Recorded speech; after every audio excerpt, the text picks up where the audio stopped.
Adrian stood in line at Dawsonville's only grocery store, his cap pulled low, hoping nobody noticed him. He had traded skyscraper offices and sleek suits for quiet flannel shirts and worn-out sneakers. But anonymity came with its own shadows. Once celebrated as the genius behind a tech empire, he had watched everything collapse under the weight of one disastrous decision. Now he was simply another face in a town where neighbors knew one another by first name. He thought he could blend in. That illusion cracked the moment the cashier slid his card and shook her head. "Declined," she said, not unkindly but loud enough that two people behind him lifted their heads. Adrian's stomach dropped. He tried again, a second swipe, then a third. Each attempt failed. Laughter rippled somewhere down the line, muffled but sharp. Someone muttered, "Guess even city hotshots run out of cash." Heat rose to his face. He fumbled for another card, but his wallet was emptier than his pride. Then, from just below the counter, came a small hand clutching a crumpled envelope. Maya, no more than 7, stretched it toward him. Her braids swung as she tilted her head. "It's my emergency money," she said softly, but with the seriousness of someone offering a sacred treasure. "You can use it. Mom says emergencies mean helping people, not just yourself." Adrian blinked.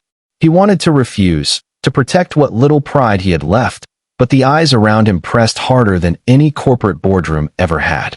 The cashier paused, watching the scene. He crouched to Maya's level, his voice cracking. "Are you sure?" She nodded firmly, as though her tiny savings carried the power of nations. The envelope held 3 worn bills and some coins. Enough to cover bread, milk, and the apples he had chosen. He accepted it with trembling hands, whispering, "Thank you." A murmur swept through the store, astonishment, tenderness, and perhaps shame from those who had chuckled earlier. When he stepped outside, groceries in a flimsy bag, the weight of that moment pressed on him more than the food. He leaned against the brick wall, remembering board meetings where billions shifted with a single signature. None of it compared to a child's crumpled bills. He felt small, but for the first time in months, not worthless. News traveled fast in Dawsonville. By evening, whispers circulated about the stranger whose card declined and the little girl who saved him. Some mocked him online, recording shaky phone videos of the scene. From tech king to broke nobody, one caption sneered. Yet in the quiet corner of his rented apartment, Adrian replayed Maya's words. "Helping people, not just yourself." That refrain sank deeper than humiliation. The next day, he saw Maya again outside her school. She waved like they were old friends. "Did the food taste good?" she asked with innocent curiosity. Adrian laughed, surprised by the warmth bubbling inside him. He promised to return her money, but she shrugged. "Just fix the swings at the park. They're broken." Her request tugged at something long buried in him, the desire to build, to solve, to give back. That afternoon he walked to Dawsonville's playground, its rusted chains swaying in the wind, paint peeling like tired skin. He touched the frame of the swings, testing its strength. He had once designed apps used by millions, yet this simple task felt more meaningful than any launch event. Day after day, he returned with tools borrowed from a neighbor. Children began to notice, their laughter growing louder as swings steadied, slides gleamed with new paint, and weeds gave way to soft mulch. Parents brought coffee, offering thanks. At first, they kept a cautious distance, remembering the viral video of his declined card. But as the playground transformed, so did their perception. Adrian worked quietly, sleeves rolled, sweat staining his shirt. For every bolt tightened, he felt a piece of his fractured self tighten back into place. Sometimes Maya would stop by, sitting cross-legged on the grass, narrating stories about how she planned to be mayor of the park one day. He'd chuckle, encouraging her imagination, secretly marveling that a child had done what millions in his fortune never could restore his will to try. By the time autumn leaves brushed the ground, Dawsonville's playground looked renewed, bright colors shimmering against golden sunsets. Families gathered, snapping photos of children soaring on swings that no longer squeaked with rust. They clapped Adrian on the back, inviting him into conversations, into potlucks, into belonging. He thought often of the card decline, the laughter, and the envelope of wrinkled bills. Instead of shame, he began to see it as the doorway that brought him here. To Maya's unwavering kindness. To a town that had needed repair as much as he had. And to the slow, healing realization that sometimes life's greatest empires were not towers of glass and steel, but the fragile trust between strangers who dared to care. Winter winds brushed through Dawsonville, carrying with them the laughter of children on Adrian's repaired swings. The playground had become a small beacon, a living testament to what a stranger with scarred hands and steady resolve could accomplish. Yet, as with every fragile bloom of trust, shadows lurked nearby. Some townsfolk remained unconvinced, whispering that no man simply appeared out of nowhere to fix things without expecting something in return. In small towns, mystery could turn kindness into suspicion overnight. Adrian noticed the wary glances more often when he started working on the old mural downtown. The once vibrant wall, painted years ago by local artists, had dulled with graffiti, chipped colors, and stains from years of neglect. He asked the town council for permission to clean and restore it, offering his time and labor free of charge. At first, they hesitated, but when parents vouched for him, recalling the park's transformation, they relented. So Adrian set to work, brushes in hand, paint smudges marking his jeans, determination guiding his strokes. Every day, townspeople passed by. Some smiled, offering sandwiches or warm drinks. Others lingered at a distance, arms crossed, eyes narrowed as though waiting for him to slip. For Adrian, it didn't matter. The mural mattered. It was not just paint on brick, it was memory, history, and a reminder that beauty could rise from decay. He painted steadily, tracing outlines of flowers, families, and fragments of Dawsonville's past. But one cold morning, everything shifted. A video surfaced online, circulating through group chats and local feeds. Grainy and edited with jagged cuts, it showed Adrian near the mural at night, spray paint in hand, splashing crude symbols across the wall. The title blared, "Stranger Caught Vandalizing Dawsonville's Heritage." Overnight, the man who had been hailed as a quiet helper was once again the subject of scorn. He first heard of it while picking up bolts at the hardware store. The cashier avoided his eyes. An older man muttered as he walked past, "Should have known better than to trust outsiders." By afternoon, parents stopped letting their children run up to him. Maya's mother gently pulled her daughter away, whispering that they'd talk about it at home. Adrian's throat burned with helplessness. He hadn't touched the mural with anything but care. But when he tried to explain, voices drowned him out. "We saw the video," one man snapped. "Proof is proof." Adrian retreated, heart heavy, the walls of Dawsonville pressing tighter. He stayed inside his apartment that night, staring at his paint-stained hands, wondering how fast good intentions could unravel when lies spread faster than truth. Still, he could not let despair anchor him. The next morning, he returned to the mural, brush in hand. Some townsfolk spat accusations under their breath. Others simply walked away. But he painted anyway, refusing to abandon what he had started. Maya appeared quietly by his side, holding a small thermos. "I don't believe them," she whispered. "You fixed the swings. Why would you break the wall?" Her faith steadied him more than any defense he could give himself. He knelt, taking the thermos, smiling faintly. "Sometimes the truth takes longer to show up," he told her. "But it always does." In the following days, a few parents noticed how the mural continued to transform, bright with care rather than damage. One evening, a group of teenagers confessed they had seen strangers loitering near the mural with spray cans days before the video surfaced.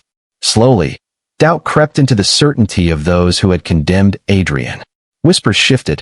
Maybe the footage was edited. Maybe they had been too quick to judge. Then came the turning point. During a Saturday town meeting, one councilwoman stood up, holding her phone. She had tracked down the original footage, recorded by a nearby security camera. It revealed shadows of two unknown men tagging the wall, while Adrian, hours later, arrived only with brushes and paint buckets to repair the damage. Gasps filled the hall. Apologies followed in hesitant waves. The next morning, Dawsonville gathered at the mural not to accuse, but to join. Parents, children, retirees, and even those who had doubted him most showed up with brushes and paint. "If you can forgive us," the mayor said awkwardly, "then let's finish this together." Adrian hesitated, the wound of betrayal still raw, but he saw Maya standing near the wall, grinning at him with that same unwavering trust. He dipped his brush into paint and nodded. "Let's do it." For hours, Colors bloomed under their hands. Murmurs of apology softened into laughter. People shared stories, recalling when the mural first went up, weaving in new memories as strokes of paint danced across the bricks. What had begun as a project burdened by suspicion ended as a living symbol of unity. By evening, the mural shimmered again, brighter than ever. It no longer bore the weight of lies. It carried the fingerprints of a community willing to admit its faults and rebuild. Adrian stepped back, shoulders tired, but spirit lighter. People clapped, children cheered, and someone shouted, "Welcome to Dawsonville, for real this time." The sting of mistrust remained somewhere deep, but so did the lesson. Forgiveness was possible, and truth could outlast deceit if one kept working through the storm.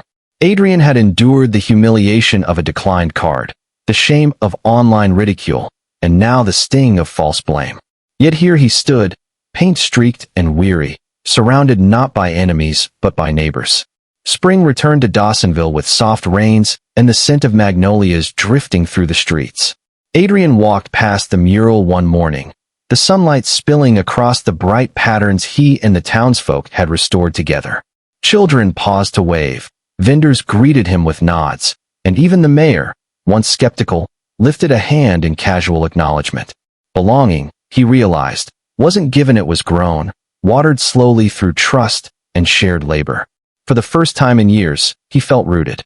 But the past has a way of tracing footprints no matter how far someone runs. Adrian found out when a sleek black sedan rolled up beside the library he had begun repairing.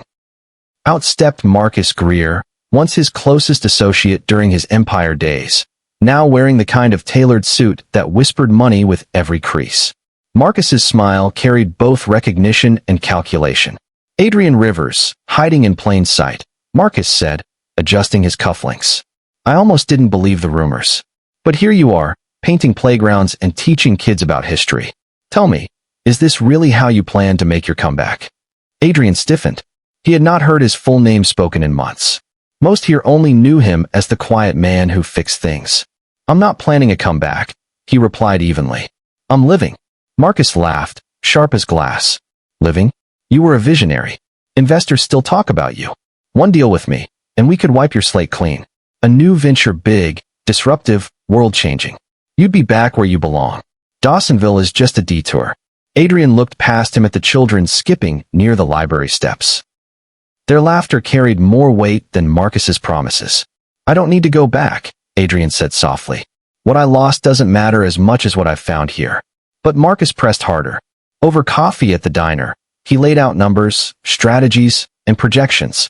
He painted a picture of redemption news headlines praising Adrian's triumphant return, billions flowing once more, the stain of past failure erased. The temptation clawed at Adrian's chest. Once, he had lived for those very dreams. Still, Dawsonville had taught him something no boardroom ever could. Wealth could build towers, but it could not rebuild trust. Fame could fill rooms, but it could not fill loneliness. And a child's crumpled envelope had shown him that true worth was not in zeros on a balance sheet, but in the willingness to stand with others when no one else would. So, when Marcus leaned in, voice low and urgent, "This is your last chance, Adrian. Don't throw it away for some small-town charity work." Adrian finally shook his head. "I'm not throwing anything away. I'm choosing what matters." The words stunned Marcus. For a moment, he seemed smaller, his polished exterior dimming as he realized the deal was lost. "You'll regret this," he muttered, rising. But Adrian only smiled faintly. "Not if I keep listening to the right voices." As Marcus's car disappeared down the road, Adrian turned back toward the library. He had promised to help catalog old photographs, turning them into a walking tour for visitors eager to learn Dawsonville's history. He joined the volunteers, scanning faded pictures of parades, town dances, and the faces of people long gone. He told stories, weaving past and present, helping children see that their roots carried as much wonder as any city skyline. Weeks passed, and the tours began. Adrian guided families along cobblestone streets, pointing out landmarks, connecting each corner to a memory etched in time. Tourists came, spending money at local shops, and Dawsonville flourished in small, steady ways. The town no longer saw him as the man who had once failed, nor as the stranger accused in a cruel video. He had become something simpler and greater, one of their own. Maya often skipped beside him during the tours, holding his hand. "You know," she told him once, "I think emergencies aren't just about money. Sometimes emergencies are people forgetting what matters. And then someone has to remind them." Adrian laughed, his throat tightening with gratitude. "You've reminded me every day," he admitted. The murals still gleamed, the playground echoed with laughter, and the library buzzed with new life. Dawsonville had healed, not through wealth or headlines, but through quiet persistence, second chances, and the stubbornness of one man who chose to stay when leaving seemed easier. Adrian's story spread in whispers, then in articles, not as a tale of a fallen billionaire reclaiming a throne, but as a man who discovered that the most powerful legacy was built in the hands of neighbors, in the eyes of children, and in the brushstrokes of a community that learned to trust again. He had once chased empires made of glass and steel. Now he lived within something far stronger, a town's heartbeat, steady and sure, reminding him every morning that sometimes losing everything was the only way to find home. Moral lesson: life rarely unfolds the way we expect. Sometimes the credit cards decline, the laughter cuts deep, and the world seems quick to judge. Yet within those cracks, kindness finds a way. Adrian's journey reminds us that what we build with care and patience outlasts wealth or reputation. True legacies are woven quietly through repaired swings, shared stories, and the courage to stay when running feels easier. And if you've ever doubted your worth, remember you've got this. Choose connection, choose kindness, and you'll always find your way home. Like this story, subscribe for more, share it with friends, and comment your own lessons below.